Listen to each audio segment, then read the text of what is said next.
Hello everyone, সম্পার রান্নাঘরে তোমাদের স্বাগত। আজ আমি ভাজা বাদাম দিয়ে ও তাজা রুই মাছের মাথা দিয়ে বাঁধাকপির ঝাল রান্না করে দেখাবো, সেটা তোমরা দেখে নাও।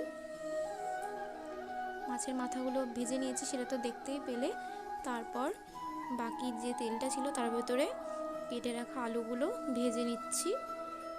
নেওয়া হয়ে গেছে। এবার বাঁধাকপিগুলো কেটে ধুয়ে রেখেছিলাম সেটা দিয়ে লবণ আর হলুদ দিয়ে ভালো করে নাড়াচাড়া করে নেব।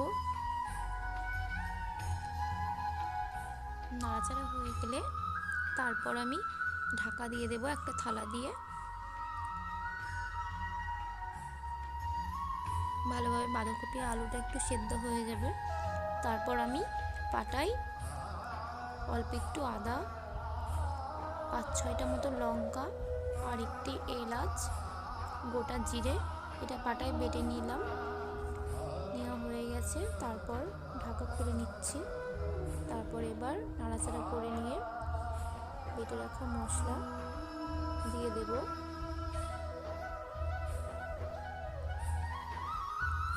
তারপর ভালো করে নাড়াচাড়া করে নেব। নাড়াচাড়া হয়ে গেলে বেটে রাখা একটু মশলার জল অল্প করে সেটা দিয়ে দিলাম, তাহলে কষাতে সুবিধা হবে। ভালোভাবে কষানো হয়ে গেলে সব মাথাগুলো এবার ভেঙে নিয়েছিলাম সেগুলো সব দিয়ে দিলাম। ভালো করে নাড়াচাড়া করে নিচ্ছি।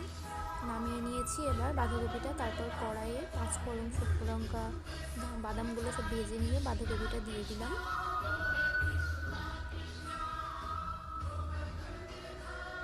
ভালো করে কষিয়ে নেব।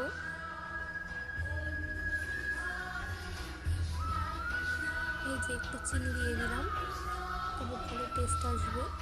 তারপর ভালো করে নাড়াচাড়া করে নেব।